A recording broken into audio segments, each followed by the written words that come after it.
Hi guys, James from DBG here, and yes, you've guessed it, it's showcase time. For those of you who remember sometime last year or maybe the year before, I picked up a load of Heresy miniatures and a few other odds and sods on eBay, and I was going to do a Dark Angels Heresy army.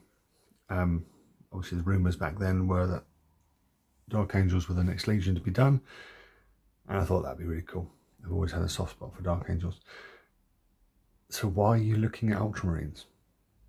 Well, the simple reason is I didn't want to fork out £85 to £90 on a book. As awesome as the black books are from Forge World, given what's happening now in the world, my hobby budget has shrunk. I mean, my hobby budget was small to start off with because of, you know, having a poo job and what have you. But my hobby budget has shrunk dramatically because of, obviously, COVID-19. Also, I already have the rules for 16 of the Legions in the red books that I've been picking up on eBay. Again, far cheaper than Forge World. So I thought to myself, why would I fork out on money that I can't really afford on a Legion that, yes, could be cool, but at the moment is a one-trick pony, well, a two-trick pony if you do the... Most people either run Heavy Bolter Spam or Raven Wing. Both are very effective. But Raven Wings, like White Skies, is a glass hammer. And in my own admission, I am not very tactically astute. Even though I've been in this hobby for 30 years, I'm still a bit shit at working out combinations. Rules and stuff, it's not a problem whatsoever. Working out the best combinations, working out this way, I've never been good at that. And that way of playing actually does seem a little bit boring to me, because it's like, oh, if you get that unit, and that unit, then I'll win pretty much all the time. But I don't, my brain doesn't work like that. I choose units that I like the look of, which is why when I got this lot, when I was trying through eBay for the best part of 6 or so months, I was looking specifically for Tartarus, specifically for Mark III armour, because I like the models. That's why I did it. So maybe a little bit of a waste, but I did actually get some Dark Angel shoulder pads from Shapeways, but I found that they popped off. I glued them on, but I found that they, even with super glue, just popped off really easily. So I thought, well, what's the point? So I popped them all off, saved what I could for a future project, maybe sometime later. Hey, it's a bit of a waste of a certain amount of money, but it wasn't too much. And I trawled through my red book and the Legions. And there's some Legions that I really don't think suit me.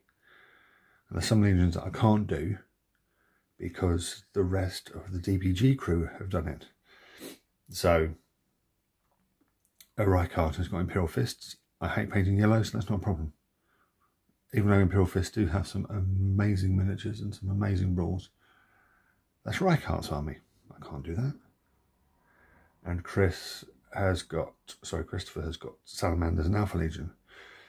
Now, I like the look of an Alpha Legion army. A fully painted Alpha Legion army looks the nuts. It really does. And obviously Chris's Salamanders I painted for him. I really do like Salamanders. But again, I'm not going to do that. So that's 3 Legions I couldn't do. And then the other Legion the other 2 Legions that I really don't think suit me. One of which is Raven Guard. I'm just not a stealthy player. And that sort of playstyle doesn't really sit with me, even though, again, Most of them have my favourite mark of armour, which is Mark 6. Love Mark 6 armour. The Corvus armour is my favourite. But all the stuff I had was Mark 3, which is my second favourite. Anyway, so that left, and the other legion was Sons of Horus. Because technically Chris has got Sons of Horus as well, but he hasn't. But that's a story. But again, Sons of Horus, and that's mainly a fluff thing, because they're the ultimate bad guys, apart from, you know, Garviel Loken and a couple of others that did well in the novels. If you haven't read the novels for Heresy, I know there's, I think, they're going to be about 60 by the time they're finished with Siege of Terror. They are worth reading. There are a few dud ones, but again, the community is divided. See, I personally don't like Mechanicum. I find that really hard to read, but the Mechanicum players love it because it talks about their faction. Anyway, that's by the way, I'm going to go off on tangents. I can feel I'm going to go off on tangents. I'm going to try not to go off on a tangent. Anyway, so long and short of it is, I ended up on Ultramarines. You know, the Smurfs, the tea drinkers. You know, it's been universally, what's the word, ridiculed for being the poster boys, for being this, for being that. But then if you read the novels and you read the background, you read what happened at Calth and in the 500 Worlds and the Shadow Crusade, it's really interesting, and it really goes into depth on how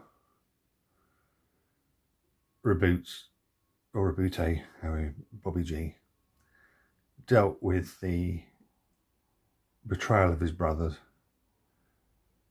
and came out the other side with a Reforged Legion that became pretty much the ultimate threat. Him and Lionel Johnson's Dark Angels became the ultimate threat to Horus because they defeated what they went up against. So Rabute overcame the Word Bearers and managed to break out and was making his way to Terra. And Lionel Johnson sorted out the Night Lords and was making his way to Terra.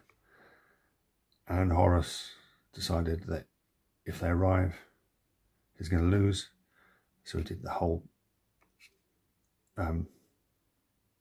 Defeat the Shields, Emperor, Sanguinius, Dawn and a few others teleport on. Bish bash bosh, Sanguinius dies. Emperor and Horus face off. Emperor's badly wounded. Dawn puts him in his special chair. Boom, done. And then Bobby G turns up and basically starts running the Empire while Dawn's having a bit of a sulk. Yes, massive paraphrasing going there, and I'll probably upset some Imperial Fist players, but yellow. Admittedly, you've got some of the best combat troops in the game, but yellow. Anyway,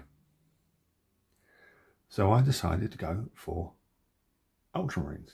The other reason for going for Ultramarines was that thanks to one of my regular clients with a job he sent me a massive pile of Space Marine decals, the majority of which were Ultramarines.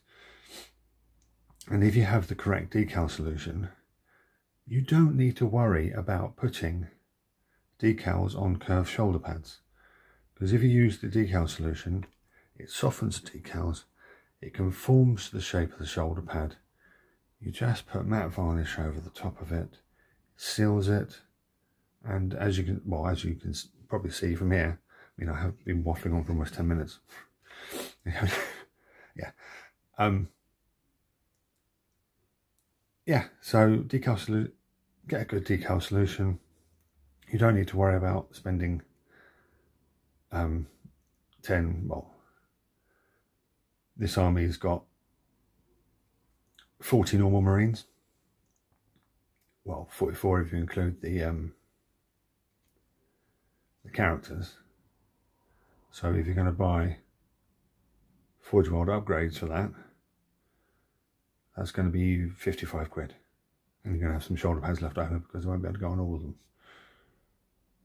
So by using decals, I've saved money. And for me at the moment, as much as I love my hobby, I need to save money.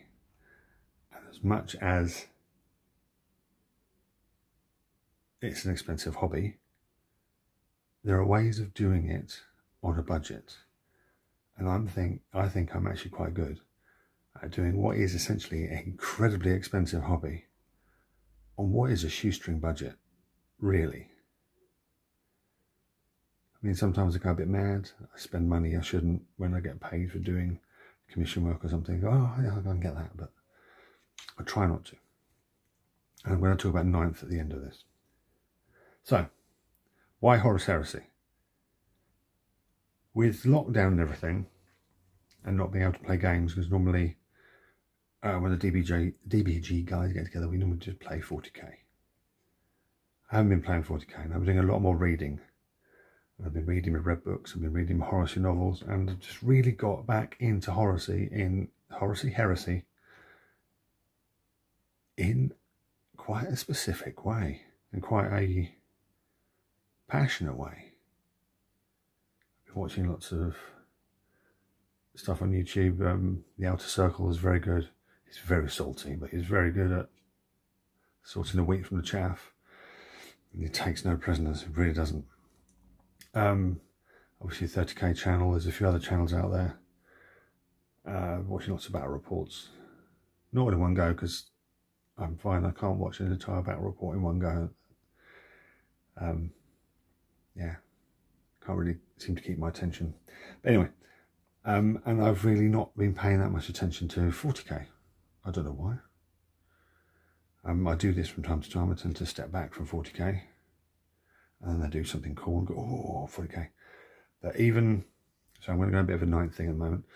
But even with the ninth announcement, yes, it was tempered with a price rise.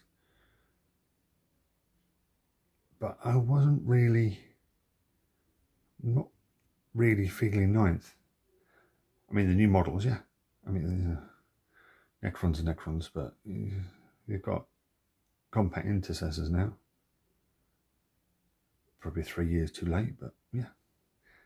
Anyway, so I've been rambling on for almost 13 minutes and you've been looking at the same thing. So let's just look at me. I mean, if you're still here, thank you.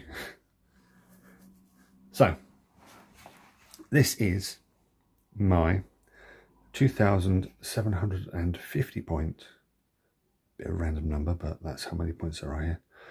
Ultramarines Horus Heresy army.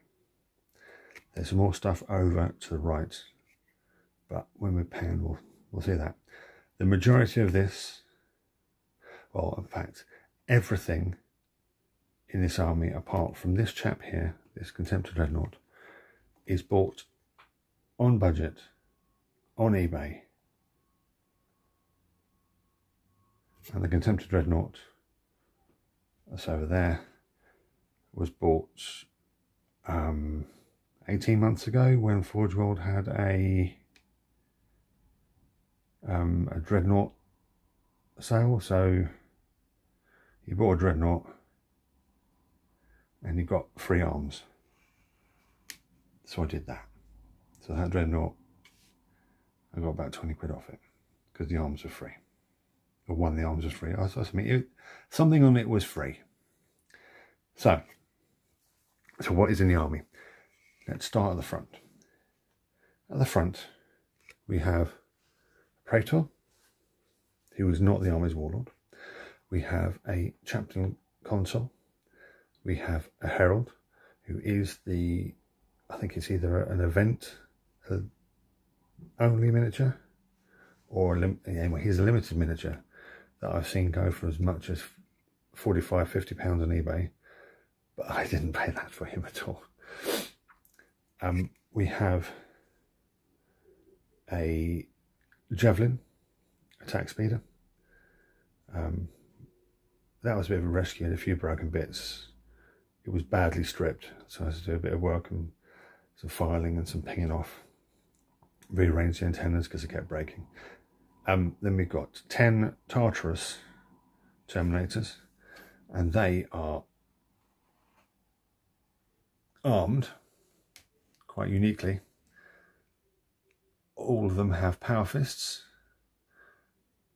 Volkite chargers, and there's 2 plasma blasters in there, which are basically assault 2 plasma guns. Then we have an apothecary. We have the aforementioned Contempt of Dreadnought in the close combat configuration. Before I go any further, I should really talk about the Rite of War. Now, Rite of Wars are like the old detachments in 6th and 7th Ed 40k, but Rite of Wars give you a negative as well as a positive. So, Rite of War I've chosen is Pride of the Legion, which basically means that compulsory troops choices, bear in mind this is based on 7th edition, so you only need 2 compulsory troops choices, not 3. Are veteran tactical squads and Terminator squads. The downside is you can't have any allies, and if your veteran squads, your Terminator squads are killed, you give your opponent a victory point. So it's not the worst, but it's kind of, it is very good. It is the most commonly used of the generic Rite of Wars. Anyway, so I thought I'd explain it before I go any further. At the front here, behind the apothecary, we have a Seeker squad. Now, Seeker squads are the ones tasked by the army commander to go and hunt out the opposing forces' command structure and supply lines and stuff like that, and they're armed with special issue ammunition, very similar to the Death Watch. So yeah, also in there there's some combi weapons, so I've got some melter in there as well if I come across some tanks. Then behind them we have the first of the veteran tactical squads. Both of the veteran tactical squads are identically armed. There's a sergeant with a power sword and bolt pistol, there's 2 melter guns, and then 7 other dudes all armed with bolters, bolt pistols and chainswords. Being 7th, that means each man has 3 attacks standard, 4 attacks on the charge. So we're talking weight of numbers when we come into assault. And also veteran tactical squads can take special tactics sort of thing, so they can improve their weapon skill, they can outflank, they can have the sniper rule, they can have tank hunter. Is it tank hunter?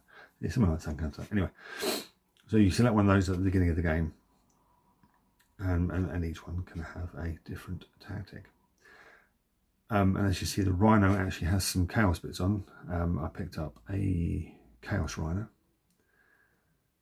but I had various bits in my bits box, so I thought that the smoke launchers and the searchlight were very 30k, so I'll whack those on instead of a normal one. And yes, I have used plastic vehicles, because why pay 40 quid for a Rhino when you can get one for 20 on eBay?